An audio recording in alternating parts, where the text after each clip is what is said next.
wa qul i'malu fasayarallahu amalakum wa rasuluhu wal mu'minun. Allah bilang begini.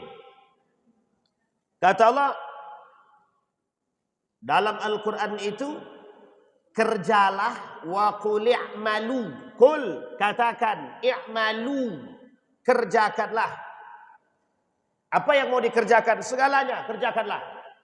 Yang baik-baik. Wa qul i'malu fasayarallahu amalakum. Dan Allah akan melihat amal perbuatanmu. Oh, ini nanti ada kaitannya dengan slogan Muhammadiyah. Wa qul i'malu fasayarallahu amalakum wa rasuluhu wal mu'minun. Kata Allah, lakukanlah sebaik mungkin yang bisa kalian buat, maka Allah akan melihat apapun yang kalian buat. Perlu digarisbawahi Bapak Ibu sekalian yang berbahagia. Garis bawahnya adalah Allah tidak melihat hasil, tapi Allah melihat proses. Jadi hasilnya itu mau sedikit, besar, kecil tak masalah. Yang penting prosesnya. Ada orang buat masalah, dosanya banyak sekali. Hadisnya sahih. Dalam yang dirangkum oleh Imam Nawawi dalam kitabnya Arba'in Nawawi. Al-Arba'in An-Nawawi. Dalam hadis tersebut ada orang yang berproses berhijrah dari yang tak baik jadi baik. Cuma proses saja. Dosanya banyak. Qul li'ibadiyalladzina asyrafu ala anfusihim la taqnatu min rahmatillah. Bapak Ibu sekalian yang berbahagia, ketika orang ini yang banyak dosa tadi, itu sebenarnya kalau pakai akal sehat kita, kalau pakai gaya manusia, ada maling, sudah mencuri, narkoba, ganja, membunuh, berzina, minuman khamar, minuman keras.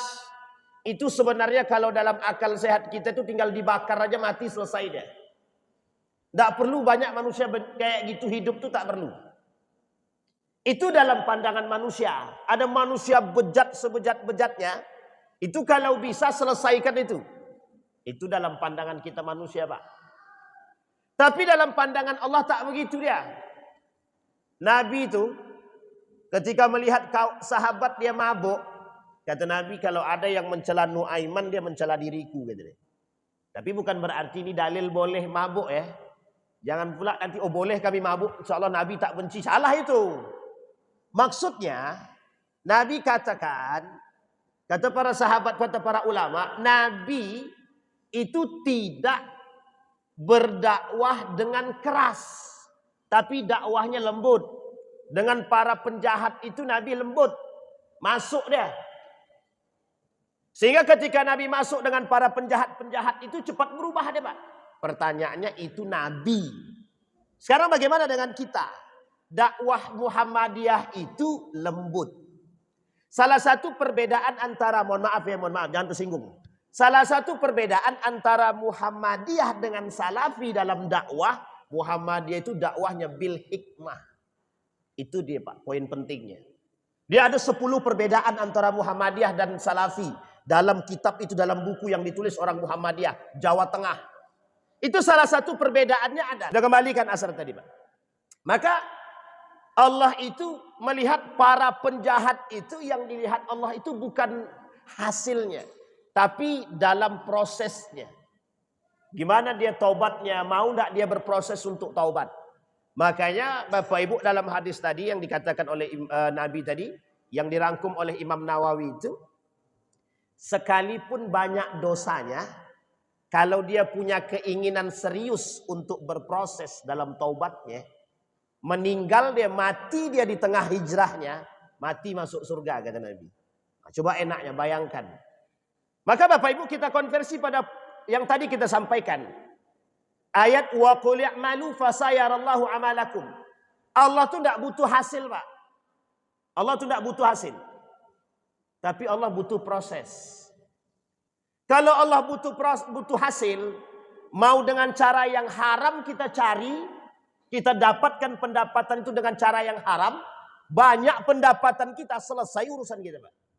Tapi Allah tak cari itu. Yang Allah cari itu proses. Bagaimana maksud proses tadi? Halalkah? Haramkah? Seriuskah? Bener enggak? Kita ambil contoh ya. Tapi ibu-ibu, bapak-bapak jangan tersinggung ya Pak. Ini serius. Soalnya nanti banyak yang tersinggung. Ini saya kasih tahu. Sekarang ini banyak orang yang makan gaji buta.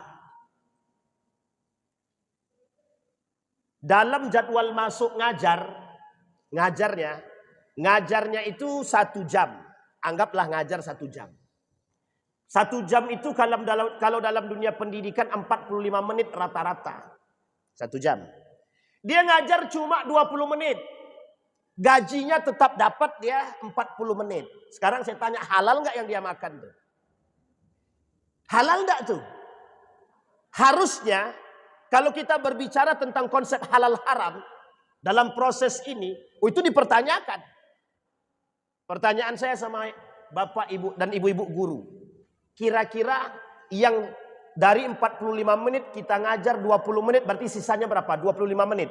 25 menit itu hak siapa? Hak kita atau haknya murid? Hak murid. Kita penuhi atau tidak? Kalau kita tidak penuhi, kira-kira yang kita makan halal atau haram? Tergantung. Anak-anak sekarang jadwalnya 45 menit, kita masuk 10 menit, kata anak-anak sekarang, alhamdulillah kata dia. Kalau perlu enggak usah masuk Ustaz gitu. Nah, itu bedanya anak zaman dulu dan sekarang. Tapi Ustaz kalau begitu kira-kira halal enggak yang kami makan? Itu pertanyaan sama itu, Pak. Bisa dipahami Bapak Ibu ya? Ini kalau kita berbicara proses. Maka Allah yang Allah lihat itu prosesnya, halalkah, haramkah, benarkah, salahkah. Maka kenapa saya berani bilang, ini Bu, Bapak Ibu ya, waktu saya bicara begini di beberapa masjid yang ada di Gobah itu, banyak yang tersinggung. Berarti kami ASN ini bagaimana Pak Ustadz? Ayo pandai-pandai hitung sendiri saya bilang. Makin naik pitam deh. Jadi ada yang tersinggung.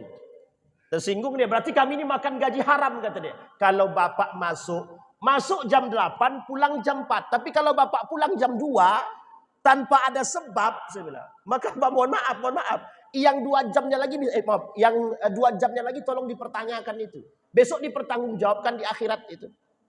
Contoh. Kita ambil contoh. Pimpinan Muhammadiyah. Kan ada mobil-mobil khusus Muhammadiyah itu kan. PWM dapat mobil. Mobil untuk kerja, untuk PWM. Jadi kalau dipakainya mobil untuk urusan pribadi, kira-kira haram enggak tuh? Jujur aja, berani nggak bilang haram tuh? Haram itu. Mobil dinas yang dipakai bukan urusan kerja, haram itu hukumnya itu. Coba bayangkan. Jadi yang dibutuhkan itu proses, bukan hasil. Sama Bapak Ibu sekalian yang berbahagia, kita kembalikan tagline-nya Muhammadiyah. Tagline-nya Muhammadiyah itu, hidupilah Muhammadiyah. Tapi jangan cari kehidupan di Muhammadiyah. Ini sebenarnya cara memahaminya. Kita butuh tafsirannya. Bukan butuh tagline-nya. Pertanyaannya mohon maaf. Hidupilah Muhammadiyah. Bagaimana cara kita menghidupi Muhammadiyah? Bergerak di Muhammadiyah. Ini tadi Pak Ketua tadi agak sedikit menyinggung. Manalah guru-guru, anggota-anggota Muhammadiyah kok nggak ada yang datang, kan begitu ya. Tenang Ketua, tenang. Itu penyakit satu se-Indonesia ini. Itu penyakitnya se-Indonesia, bukan cuma di sini aja. Benar itu Bapak Ibu. Ada orang-orang yang mohon maaf, ya memang mereka cari hidup di Muhammadiyah itu ada. Tapi salah kata salah juga. Cuma yang menjadi masalah adalah kalau kita kembalikan tagline-nya, hidupilah Muhammadiyah, maksudnya adalah bergeraklah di Muhammadiyah. Bagaimana maksud bergerak di Muhammadiyah? Bantu Muhammadiyah untuk gerak. Bapak Ibu bayangkan, hanya karena seorang pemuda bertanya kepada Kiai Haji Ahmad Dahlan, cuma bertanya kepada Ahmad Darwis, mengapa surat yang kita pelajari cuman Al-Ma'un? Kenapa surat yang kita pelajari cuma Al-Ma'un? Beliau cuma bilang, sudah dibuat atau belum? Sudah diamalkan atau belum? Dijawab sama muridnya, belum. Maka amalkanlah. Setelah diamalkan, jadi rumah sakit Muhammadiyah PKU. Coba bayangkan, itu satu orang dari orang-orang Muhammadiyah. Kalau semua orang Muhammadiyah ini bergerak, kita ambil contoh ya. Kita tidak dalam sedang membandingkan. Ini kalau Muhammadiyah berpikir bergerak. Bapak Ibu pernah dengar rumah sakit terapung? Pernah dengar rumah sakit terapung? Bapak-bapak pernah dengar rumah sakit terapung? Punya Muhammadiyah? Ibu-ibu pernah tahu? Rumah sakit terapung Muhammadiyah pernah tahu? Tidak pernah tahu? Itu kacau berarti itu. Bapak Ibu, ada namanya rumah sakit Muhammadiyah terapung. Rumah sakit terapung punya Muhammadiyah. Itu di daerah Papua, Ambon sana. Itu Bapak Ibu kerjasama Lazismu Pusat dengan tenaga kesehatan Lazismu dan tenaga kesehatan Muhammadiyah. Dibelilah namanya kayak kapal begitu, kapal ya kayak speedboat begitulah, tapi kapal namanya. Tapi dikhususkan untuk rumah sakit. Dibuatlah, dikelilingi daerah mana yang terjangkit penyakit, boleh mereka datang ke situ untuk berobat gratis. Itu dia Pak, Lazismu. Itu semasa Profesor Dr. Hilman Latif. Yang pernah dengar tahu nama Hilman Latif? Bendahara pimpinan pusat Muhammadiyah sekarang. Ketika beliau Lazismu jadi itu. Nah sekarang dalam gerak Muhammadiyah yang lain yang dibuat kalau memang ternyata serius itu dalam gerak, Gojek lahir dari Muhammadiyah. Ada namanya Gojek Muhammadiyah kan? Kita doakan mudah-mudahan cepat sampai ke Indonesia ini. Ke Riau ini. Jadi kalau sempat Riau ini ada, jadi besok orang anggota keluarga Muhammadiyah nih jangan naik Gojek atau naik Grab atau naik Maxit. Apa punyanya? Lupa pula saya namanya, astagfirullahaladzim. Pokoknya adalah punya Muhammadiyah itu. Boleh cek di Google. Gojek Muhammadiyah, nanti ada tuh. Cuma belum sampai ke sini, belum. Yang kedua, gertakan Muhammadiyah pada masanya terhadap pemerintah. Pemerintah ini punya hutang banyak. Ada salah satu gertakan yang diberikan oleh Anwar Abbas ketika itu kepada pemerintah. Apa gertakannya? Gertakannya adalah membangun Bank Muhammadiyah. Sekarang sudah ada Bank Mentari, Bank Matahari. Jadi nanti kalau sampai ke Pekanbaru, bank tersebut, maka kita berlomba-lomba tarik duit dari bank yang lain, kita pindahkan ke Bank Muhammadiyah. Setidaknya itu yang dibuat. Yang ketiga, AC Muhammadiyah. Nah ini kalau seandainya AC Muhammadiyah, ada AC Muhammadiyah ini bagus juga. Masjid-masjid, tapi karena sudah terpasang AC, tak usah diganti lagi. Nanti miskin pula awak nanti, cari duit lagi untuk pasang AC. Tapi setidaknya kita bisa dukung. Yang anggota-anggota baru nikah, belum punya AC, belilah AC Muhammadiyah. Tapi belum sampai ke sini. Nanti kalau sudah sampai. Itu dari sisi teknologi, perkembangan. Muhammadiyah berbuat. Dari sisi politik, adakah Muhammadiyah bekerja untuk negara? Oh sangat Pak. Jangan pernah kerdilkan. Ada dalam kajian AIK Al-Islam dan Kemuhammadiyahan itu, dibahas itu peran Muhammadiyah terhadap negara Republik Indonesia. Oh jangan salah Pak. MUI, Majelis Ulama Indonesia, yang punya inisiasi pembentuknya adalah Kiai Haji Buya Hamka. Bukan yang lain. Dan Bapak Ibu tahu kenapa Majelis Ulama Indonesia dibuat itu? Alasannya sederhana saja. Buya Hamka itu pengen pemerintah ini dikontrol oleh ulama. Bukan sebaliknya ulama dikontrol pemerintah. Yang kita khawatirkan, pemerintah yang mengkontrol ulama. Buya Hamka pengen tujuannya adalah ulama mengkontrol pemerintah. Jadi setiap apapun kebijakan pemerintah itu sebenarnya bisa dikembalikan kepada majelis ulama. Itu tujuan Buya Hamka. Tapi jangan dipandang bahwa Muhammadiyah nggak punya peran. Lah kok datang sekarang organisasi, ada kelompok-kelompok baru sekarang mencela Muhammadiyah. Apa kata mereka? Muhammadiyah sasek, kata dia. Dikatakannya Muhammadiyah sesat. Muhammadiyah salafi tanggung, kata dia. Kacau itu, Pak. Jadi tolong kita sebagai orang Muhammadiyah berbuatlah dengan hikmah. Makanya Bapak Ibu sekarang nih, Muhammadiyah itu termasuk organisasi yang paling apa ya? Sekarang nih Muhammadiyah ini adalah organisasi paling untung. Yang satu dan satunya lagi berkelahi tengah-tengah Muhammadiyah. Sini kami gandeng. Dengan yang sebelah sini Muhammadiyah itu baik. Dengan sebelah sini Muhammadiyah baik. Dengan pemerintah Muhammadiyah baik. Bayangkan Pak, Muhammadiyah untung banget sekarang. Apalagi sekarang nih, untung banget. Di antara kiri kanan sering berantem, Muhammadiyah tukang penengahnya. Yuk sini kita gandeng. Yuk sini kita gandeng. Peran Muhammadiyah. Tapi dengan hikmah. Bukan dengan cacian, bukan dengan makian. Bukan dengan segala hal. Maka Bapak Ibu sekalian yang berbahagia, judul kita tuh tepat banget. Berbuatlah di Muhammadiyah semampu engkau berbuat. Kalau sudah tak mampu terserahlah. Tapi selagi kita bisa mampu berbuat untuk Muhammadiyah, itu yang terbaik. Tapi ingat tagline selanjutnya. Hidupilah Muhammadiyah, tapi jangan merusak Muhammadiyah. Bukan cari kehidupan, tapi merusak Muhammadiyah. Anda boleh berbuat untuk Muhammadiyah, buatlah. Memang itu yang diharapkan, kita dilatih berjuang, Pak. Dari dulu sampai sekarang, mana Muhammadiyah yang tidak berjuang? Ini masih banyak yang memandang Muhammadiyah itu sebelah mata. Tapi Muhammadiyah tidak pernah mati. Karena hidupnya Muhammadiyah itu dari orang-orang yang ruhnya ikhlas berjuang di Muhammadiyah. Bisa dipahami Bapak Ibu? Di sini pentingnya kepribadian Muhammadiyah. Sekarang pertanyaan saya sederhana, Pak. Apa yang membuat kita tidak bangga dengan Muhammadiyah itu apa?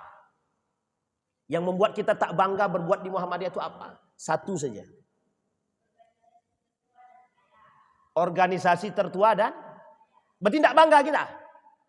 Oh bangga. Yang membuat kita bangga. Sekarang yang membuat kita tidak bangga bermuhammadiyah itu apa? Enggak ada, Pak. Enggak ada. Tidak ada alasan kita tidak bangga dengan Muhammadiyah. Sebenarnya ada Ustadz, gaji gurunya kecil-kecil. Itu langsung datang ke PCM-nya. Ketua PCM, PDM sikat aja langsung. Tapi jangan demo. Nah itu cuma sekedar intermezzo aja itu. Kalaupun dia dibenarkan ya bagus, alhamdulillah kan begitu. Tapi Bapak Ibu sekalian yang berbahagia, itu faktanya begitu. Bahwa kita ini oleh orang-orang ini di luar kita ini dipandang sebelah mata. Dari sisi itu. Makanya Bapak Ibu sekalian yang berbahagia, yang sampai hari ini berkomitmen untuk tidak berpolitik praktis, itu cuma Muhammadiyah. Cuma Muhammadiyah. Pemerintah zalim, Muhammadiyah turun tangan, ambil sikap. Tetangga sebelah mau zalim pemerintah, mau tidak pemerintah, tetap mereka mendukung pemerintah. Dan mereka mohon maaf dalam pandangan mereka tidak boleh melawan kepada pemerintah sekalipun zalim. Pemerintah punya peran. Pemerintah mengambil sikap. Itu yang dibuat oleh Muhammadiyah. Nah kalau kita datang di dalam Muhammadiyah, tidak bekerja, tidak berbuat, mohon maaf. Justru kita yang merusak Muhammadiyah itu sendiri. Makanya Bapak Ibu sekalian yang berbahagia, kita berbuat itu tergantung pada pribadi kita masing-masing. Profesor Dr. Haji Yunahar Ilyas itu pernah mau dicabut profesornya oleh pemerintah. Yang kedua, pernah mau tidak diberikan jadwal mengajar, mau dicabut tunjangannya oleh Universitas Muhammadiyah Yogyakarta. Beliau jawab apa? Ambillah, cabutlah. Aku cukup mengabdikan diriku pada Muhammadiyah, selesai. Coba bayangkan.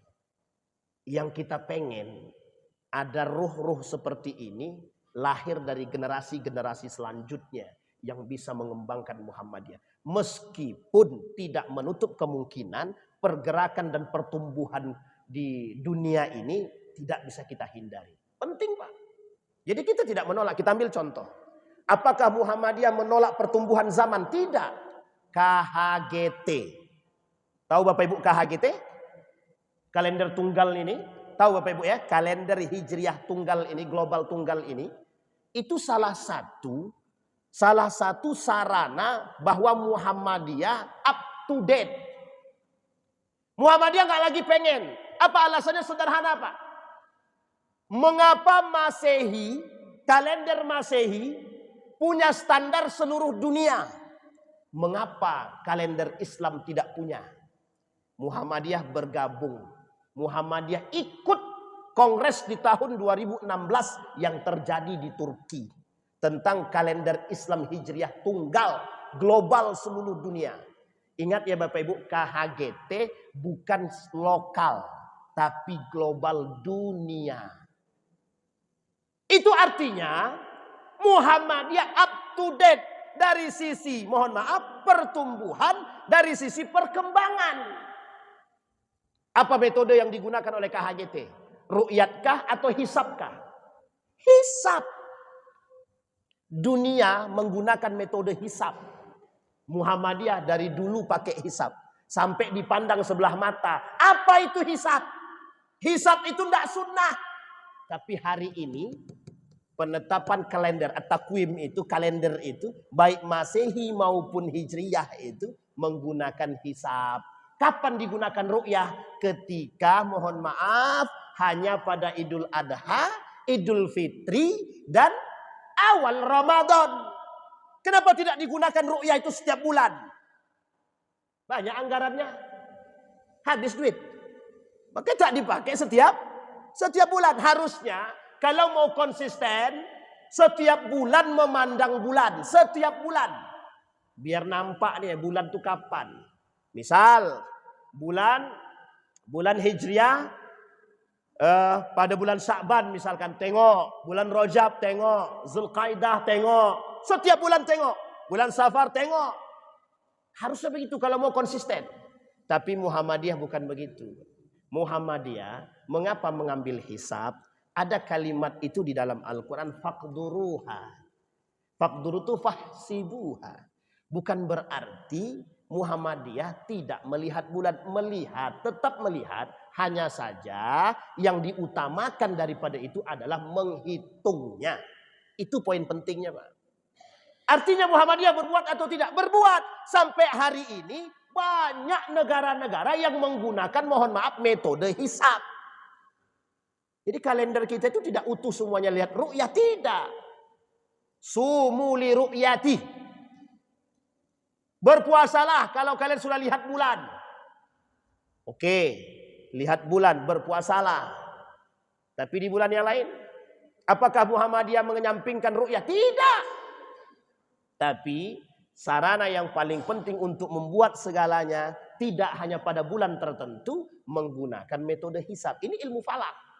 Dan ilmu falak ini Bapak Ibu sekalian yang berbahagia, mohon maaf, itu tidak mudah. Sulit. Sulit. Jangan dikira sekali paham, tidak. Seorang ulama kita dari Majelis Tarjih, pimpinan pusat Muhammadiyah, Ustadz Butar-Butar yang kemarin datang itu, Bapak Ibu yang hadir mungkin paham, 7 tahun. 7 tahun untuk meneliti mengapa sholat subuh, waktu sholat subuh ditambah menjadi 8 menit. Ustadz Sunario sudah WA saya. Kata Ustadz Sunario, ada enggak kalendernya yang sudah tertulis? Nanti kalau sudah keluar dan dapat dari pusat dan ditetapkan, baru kita sebarkan di seluruh masjid-masjid Muhammadiyah. Untuk sholat subuhnya dimundurkan 8 menit. Dan Bapak Ibu bayangkan, yang mereka lakukan penelitiannya bukan 1 hari, 1 bulan, 1 tahun. 8 tahun, 7 tahun penelitiannya. Kira-kira ilmiah apa tak ilmiah itu? Ilmiah apa tak ilmiah itu? Itu berbuat. Itulah yang disebut dengan wa qul i'malu fasayarallahu amalakum. Itu yang dimaksud. Jadi jangan salah. Kita baru berbuat di Muhammadiyah sehari, enggak dipuji orang, enggak diapresiasi orang, keluarlah dari Muhammadiyah. Keluarlah, tak masalah. Muhammadiyah tak butuh Anda. Serius Bapak Ibu. Kalau Muhammadiyah punya tagline begitu, semua orang mau minta disanjung, selesai urusan. Bentar lagi Muhammadiyah hancur Pak. Kalau kalau orang-orang Muhammadiyah butuh sanjungan, butuh apresiasi, maka kalau tidak diapresiasi, tidak disanjung, tidak dipuji, apa yang terjadi? Apa yang terjadi? Minggat semua kan? Jadi Bapak Ibu sekalian yang berbahagia, kembali kepada poin kita tadi. Bekerjalah. Wabtaghi fima atakallahu ad-daral akhirah wa la tansa nasibaka minad dunya. Wabtaghi fima atakallah daral akhirah wa la tansa nasibaka minad dunya. Bagaimana cara memahami wala tansa nasibaka minad dunya? Jangan kau lupakan hidupmu di dunia. Artinya kita diperintahkan untuk berbuat di dunia ini sebaik mungkin. Makanya Bapak Ibu tak bisa kita lepaskan. Kita bekerja ini niatnya karena Allah kah atau karena dunia kah? Jadi ibu-ibu, bapak-bapak sekalian yang berbahagia, mengapa ini saya sampaikan? Biar kita ini bisa berbuat maksimal. Dan mohon maaf Bapak Ibu, tidak usah hilangkan dalam diri kita nih rasa ingin dipuji dan diapresiasi. Hilangkan. Tidak ada gunanya Pak, tidak ada gunanya. Mati kita mati. Satu saat nanti ada orang yang lebih baik dari kita, maka orang akan meninggalkan kita. Satu saat nanti kalau ada orang lebih baik daripada kita, mohon maaf kita ambil contoh di satu sekolah. Untuk saat ini kita terbaik. Untuk saat ini kita terbaik, rajin, bagus. Satu saat nanti jika datang orang yang kedua lebih baik daripada kita, maka pujian itu akan berpindah kepada orang lain. Dan apa yang terjadi pada diri kita? Karena kita manusia yang suka apresiasi dan pujian, maka mohon maaf, mati, selesai. Bisa dipahami Bapak Ibu? Maka berbuatlah pujian, apresiasi, hadiah yang Allah berikan. Lo dipuji orang ya alhamdulillah, tapi bukan berarti meninggikan diri. Kalau setiap orang punya keinginan seperti yang disampaikan, punya rasa seperti yang disampaikan, mohon maaf Bapak Ibu, mohon maaf. Tidak ada yang mau berbuat di Muhammadiyah. Tidak ada Pak. Saya masih ingat betul Bapak Ibu, ini saya kasih contoh untuk ini, sederhana saja. Waktu saya ngajar di Universitas Muhammadiyah Yogyakarta, saya menjadi asisten Profesor Dr. Haji Yunahar Ilyas. Menjadi asisten Prof. Hilman Latif, mengajar di kelas internasional. Ini kalau kita mau berpikir, mohon maaf. Ketika itu, di Universitas Muhammadiyah itu, saya ngajar menjadi asisten, ngajar sendiri, kemudian asisten Prof. Hilman itu, kalau kita hitung pakai materi, kita hitung, tapi na'udzubillah bukan untuk apa, ini udah selesai Pak. Artinya, waktu itu, pendapatan saya 100 kali lipat dari apa yang saya kerjakan di sini. Ngajar saya di Universitas Muhammadiyah Riau, dapat 2 kelas. Per bulan mohon maaf per bulan cuma 200.000. Ngajar 2 kelas per bulan 200.000. Per bulan ya, ingat ya per bulan. Sementara saya ngajar di Universitas Muhammadiyah Yogyakarta ketika itu, sebagai asisten segala macam itu 60 juta. Per 6 bulan 60 juta. Kita kurangin coba. 60 juta dibagi 6 bulan. 10 juta per bulan. Yang kedua, saya jadi staf ahli DPRD Provinsi. 8 juta gaji saya per bulan. Masuk jam 8 pagi, pulang jam 9 pagi. Artinya 1 jam habis itu pulang. Mohon maaf Pak, ini gaji besar. Besar enggak Bang? 8 juta itu. Buat istri 2 aja bisa itu. Tapi pertanyaannya adalah, kita berpikir tentang kehalalan dan keharaman. Kita berpikir tentang berbuat ikhlas atau tidaknya. Tolak ukurnya itu Pak. Mohon maaf Pak. Setahun saya kuat. Cuma setahun saya kuat Pak. Selesai setelah itu. Tidak kuat lagi. Jantung. Tap-tup. Keluar saya. Bismillah. Ngajarlah saya di salah satu pondok pesantren. Yang gajinya 600.000 per bulan. Tapi pertanyaannya, mana lebih nyaman? Nyaman yang 600.000 apa yang 8 juta? Lebih nyaman saya gaji 600.000 ketimbang 8 juta. Ini pribadi saya Pak. Bapak Ibu setuju atau tidak itu terserah. Bisa dipahami Bapak Ibu ya. Artinya, tapi mohon maaf. Apakah ada perjuangan? Mohon maaf Pak. Almarhum Bapak Said Tuhulele. Kalau pernah dengar orang Muhammadiyah, MPM itu. Bapak Muhammad Said Tuhulele. Orang Sulawesi. Apa yang dia katakan? masuk ngajar Muhammadiyah, ngajar di Universitas Muhammadiyah. Gaji nggak diambil Pak. Pertanyaan muncul loh, bagaimana Bapak bisa hidup? Pak Dokter bisa hidup. Dijawab sama dia, bekerja di Muhammadiyah karena Allah tidak akan mati. Gitu. Alhamdulillah Pak, sampai mati dia tidak pernah merasakan kemiskinan. Profesor Dr. Yunhar Ilyas itu Pak, pimpinan pusat Muhammadiyah, Profesor Majelis Ulama Indonesia. Kalau Bapak Ibu sampai ke rumahnya, itu nggak nyangka kalau dia bakal menjadi seorang pimpinan besar. Saya sampai ke rumahnya Bapak Ibu, sampai. Bahkan rumahnya dia itu untuk parkir satu mobil aja sempit. Parkir satu mobil di halaman rumahnya sempit. Coba bayangkan. Artinya mereka bekerja untuk siapa? Kalau beliau berpikir tentang duit Pak, percaya atau tidak percaya Prof. Yunahar itu jualan buku. Saya yang tukang jualkan. Saya tahu betul Pak, saya yang tukang jualkan buku itu. Tapi mohon maaf, beliau profesional. Ketika berbuat untuk Muhammadiyah apa beliau kata? Saya nih besar nih gara-gara Muhammadiyah. Kalau seandainya saya harus dibayar dari Muhammadiyah, malu rasanya saya. Ini poin penting Pak. Artinya kita tak salahkan ketika Muhammadiyah mengapresiasi. Memberi apapun itu tak ada masalah. Itu haknya Bapak Ibu semua. Hanya saja kita berbuat di Muhammadiyah ini sebisa mungkin. Jangan diukur terlalu tinggi dengan materi. Jangan dibandingkan dengan yang di luar. Orang di luar bekerja untuk itu. Kita di dalam bekerja untuk dakwah. Inilah yang mau kita sampaikan. Kalau orang bekerja karena Allah, mohon maaf. Apapun yang dia buat mesti hasilnya produktif. Tapi kalau dia bekerja untuk orang lain, bekerja untuk dunianya, tak dapat yang dia harapkan selesai. Jadi mohon maaf, apresiasi, pujian adalah hadiah. Pahami itu. Jangan itu yang dikejar. Bisa dipahami Bapak Ibu ya? Ini Ustadz ini bahaya nih, provokator nih. Bukan, memang begitu yang harus kita sampaikan. Satu ketika, saya masih ingat betul, ada namanya Bapak Alfian Darmawan.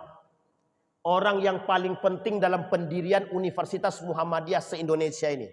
Termasuk yang Yogyakarta. Bapak Alfian Darmawan. Dalam ceramahnya di khutbah Jumat itu, dengan lantang dia bicara, hidupilah Muhammadiyah, tapi jangan cari kehidupan di Muhammadiyah. Saya kasih tahu Bapak Ibu, kalau kita bekerja karena Allah, mungkin tidak kita meninggalkan, mohon maaf, kewajiban kita kepada Allah. Muhammadiyah, Universitas Muhammadiyah Yogyakarta, sampai harus yang datang ke masjid sholat dikasih ditambah duit 20.000. Hanya untuk menarik orang sholat ke masjid, para dosen pegawai yang mau sholat ke masjid tambah gaji 20.000. Haruskah begitu? Jadi Bapak Ibu, kalau kita kembalikan kepada kepribadian Muhammadiyah, salah satu landasan fondasi kita orang-orang Muhammadiyah ini adalah tauhid. Jadi tauhid itu fondasi kita yang tidak bisa kita otak-atik. Maka bekerjalah untuk Allah. Itulah yang dimaksud oleh Allah, wa qul i'malu fasayarallah. Ingat Bapak Ibu, kita bekerja ini Allah melihat. Nah, apapun yang bisa kita lihat. Apapun yang bisa kita buat. Yang kedua, Bapak Ibu sekalian yang berbahagia, kita berbuat. Sekarang ini kita sudah harus peka dengan keadaan. Muhammadiyah dalam memahami Al-Quran dan hadis itu bukan tekstual, tapi kontekstual. Artinya Muhammadiyah tidak menutupi mata terhadap pertumbuhan dan perkembangan zaman. Jadi sekarang siapapun kita yang bekerja di Muhammadiyah, berinovasilah. Sebisa mungkin kita buat, berinovasilah. Kenapa demikian? Karena kalau kita tidak berinovasi, maka Muhammadiyah ini Bapak Ibu kelebihannya di situ. Kelebihan Muhammadiyah ini di situ. Saya kemarin dapat data dari salah seorang influencer, termasuk salah satu sekolah terbaik di Indonesia ini ada di Yogyakarta. Itu sekolah Muhammadiyah. Bayangkan Bapak Ibu, untuk masuk ke sekolah itu sudah ngantri 6 tahun. Jadi orang tuanya sudah inden dulu untuk masukkan anaknya ke sekolah itu. Bayangkan inden. Mau masuk sekolah Muhammadiyah itu harus inden.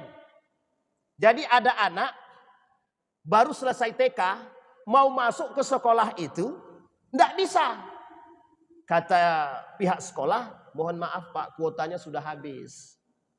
Jadi entah bagaimana ceritanya, kita dapat itu berita itu bahwa sudah banyak yang daftar yang inden untuk anaknya. Jadi 6 tahun ke depan itu sudah ada. Bayangkan itu Pak. Saya lupa namanya, kalau tidak salah itu Sapen, SD Muhammadiyah Sapen. Itu masuknya begitu Pak. Wah ini kalau bisa MTS Muhammadiyah pakai inden juga, itu kan kacau juga tuh. Bukan kacau, bagus juga kan. Mau masuk MTS Muhammadiyah harus inden. Wah bagus itu. Jadi, tapi lagi-lagi kita kembalikan. Saling menunjang. Program kita berbuat produktif itu tidak akan bisa kalau tidak ada penunjang. Maka mohon maaf Bapak Ibu termasuk pihak pengelola. Jangan tuntut lebih kalau kita tak bisa memberikan lebih. Artinya adalah support itu penting. Kita ambil contoh. Misal PDM pengen Majelis Tabligh itu buat acara yang wow, mewah. Gitu. Datangkan Ustadz Adi Hidayat. Gitu. Budget yang dikasih 1 juta, itu Ustadz Adi Hidayat atau Adi siapa? Bisa dipahami maksudnya Bapak Ibu ya. Artinya support itu penting. Jadi dua-duanya harus bersinergi. Begitulah keadaan kita sekarang. Jika kita pengen berbuat, ya harus ada tetap support yang baik. Dan Bapak Ibu ingat, setiap orang yang berbuat lebih itu mesti ada yang tidak suka. Ini yang harus kita sampaikan. Jadi Bapak Ibu sekalian yang berbahagia, Nabi dalam dakwahnya, Nabi dalam berbuat, banyak sekali yang tak suka. Apalagi kita yang bukan Nabi. Kita yang bukan Nabi ini harus bersiap. Nabi membuat apapun tantangannya banyak. Umar bin Khattab mengumpulkan para penulis Al-Quran melalui lisannya Abu Bakar. Itu banyak yang protes termasuk Abu Bakar sendiri. Inovasi. Kata Abu Bakar, tidak ada Nabi buat. Kalau Nabi tidak buat, aku tidak akan mau buat. Zaid bin Sabit diyakinkan oleh Abu Bakar. Aku tidak mau berbuat, Nabi tak pernah buat. Apa kata para sahabat yang lain? Besok kalau tidak ada orang yang menghafal Quran, jangan salah ya. Gitu. Akhirnya inovasi ini diterima. Ini inovasi Pak. Salat tarawih, saya tanya Bapak Ibu. Salat tarawih itu inovasi atau bukan? Inovasi. Siapa yang buat inovasi itu? Umar bin Khattab. Sekarang saya tanya, Muhammadiyah punya inovasi nggak dalam salat tarawih itu? 4-4-3. Itu inovasi. Inovasi.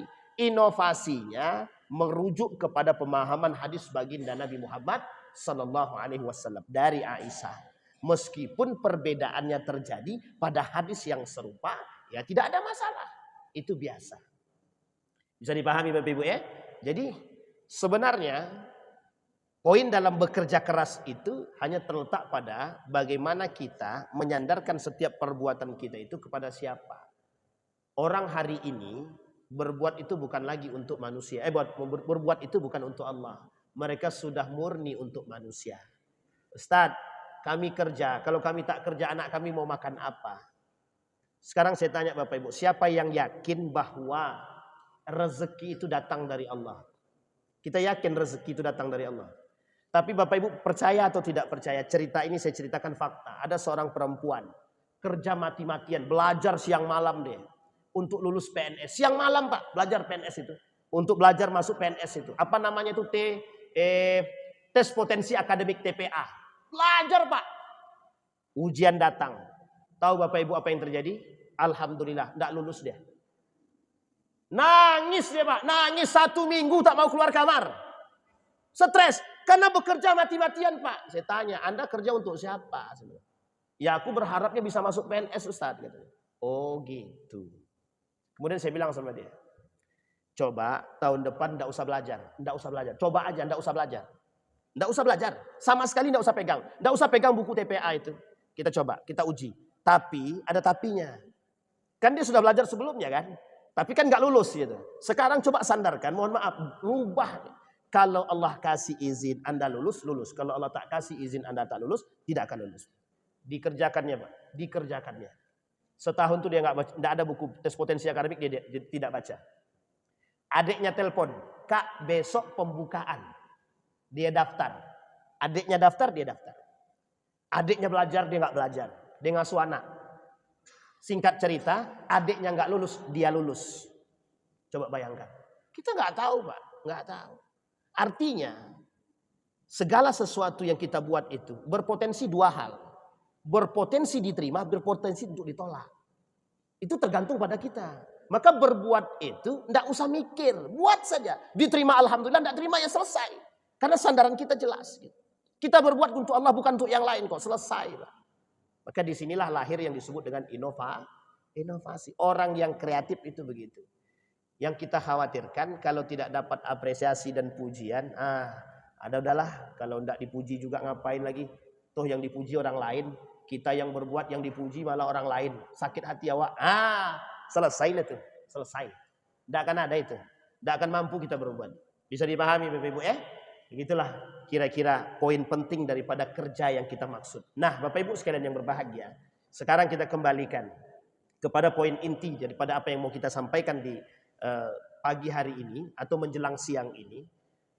Di Muhammadiyah tidak bisa disamakan dengan di luar. Bapak Ibu jadi anggota dewan, harapannya jelas. Bapak Ibu jadi PNS, harapannya jelas. Jadi di Muhammadiyah tidak ada namanya, mohon maaf, tidak ada namanya taspen itu. Tidak ada.